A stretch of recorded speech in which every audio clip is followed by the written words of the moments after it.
In the Eid sheep shoes. In May 2025, the French government quietly published a document commissioned by Prime Minister Gabriel Attal and assigned to two senior officials, Prefect Pascal Courtade and diplomat François Gouillet. This classified report was submitted to Michel Barnier's government in the autumn of 2024. It was later presented at a high-level security meeting chaired by the President of the Republic on 21st of May 2025. The official redacted version, released on 25th of May, contains 75 pages. It forms part of the government's broader campaign against so-called separatism, launched in 2019 to counter Islamist movements. These policies reflect a recurring concern within the French state, the desire to restrict the civic and community engagement of Muslims in France. In the days leading up to the Defence Council, the report generated intense media coverage and several parliamentary questions. The Ministry of the Interior even leaked what appeared to be a lightly redacted version to selected journalists, earning Bruno Retailleau a sharp reprimand from President Macron. According to the report, the Muslim Brotherhood is portrayed as a covert organisation operating in France and threatening national security, not through direct violence, but through discreet infiltration, a quiet influence said to affect civil society, the education system, and Republican institutions. The Brotherhood is accused of following a coordinated plan built around a shared vision, an identity, and a hidden agenda. Its members are said to use double discourse, concealing their true intentions while outwardly embracing Western civic norms. A close reading shows this is not an academic report. It contains very few established facts and relies heavily on assumptions, suspicions, and conjecture. At times, it resembles a compilation of intelligence notes and ministerial rumours.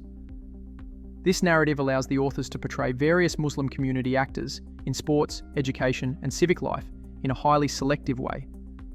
Meanwhile, the report is almost silent about the many criticisms expressed by specialists of Islam in France. In an interview for The Conversation on July 7, 2025, Frank Fregosi described the report as a political communication tool, based on a misinterpretation of what Brotherhood-inspired activism actually represents today. The report notes that 91,000 worshippers attend mosques affiliated with Musulmans de France. But attending a mosque does not imply belonging to any movement. This represents only a tiny fraction of the country's 7.5 million Muslims. The authors also acknowledge that the Brotherhood is in decline throughout the Muslim world, and that Musulmans de France, presented as its French heir, is itself losing influence. The report refers to a secret project, but offers no credible evidence. Intentions are alleged, yet rarely linked to actions or unlawful behavior.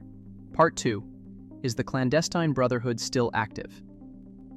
Joining the movement in France no longer requires an oath or allegiance to a guide. On one side stands the myth of a hidden circle pulling the strings. On the other stands the reality on the ground. Local leaders who communicate openly, including about their disagreements. This does not resemble a clandestine organization. The idea of a double agenda is difficult to sustain. Sports associations and the illusion of a widespread threat. When it comes to sports associations, the figures cited concern only a tiny minority. Yet the report frames the phenomenon as if it were spreading across the entire sector. This alleged conspiracy is never demonstrated in a credible way, and none of it is supported by field studies. We must remain within the rule of law and avoid sliding into arbitrary or exceptional measures. The Secret European Organization. The report claims that the Brotherhood's European structure operates through the Council of European Muslims, the CME. Its annual budget? €300,000 for the entire continent. Compared with lobbying budgets in Brussels, often in the tens or hundreds of millions, these resources are negligible. Musulmans de France and the numbers problem. The report identifies Musulmans de France as the main expression of the Brotherhood in France, estimating its membership between 400 and 1,000 people, figures that are widely overstated. Most of the community leaders named deny belonging to the Brotherhood. One of them is Azzedine Gassi, rector of the Othman Mosque in Villeurbanne, a Knight of the Légion d'Honneur. He states, "What we are accused of in this report is being affiliated with Musulmans de France. This is completely false. We distanced ourselves from all federations about 10 years ago. Today, the Othman Mosque is fully independent, politically, financially, and intellectually. A narrative built on suspicion. The report repeatedly attributes hidden motives to these actors. It accuses them of duplicity.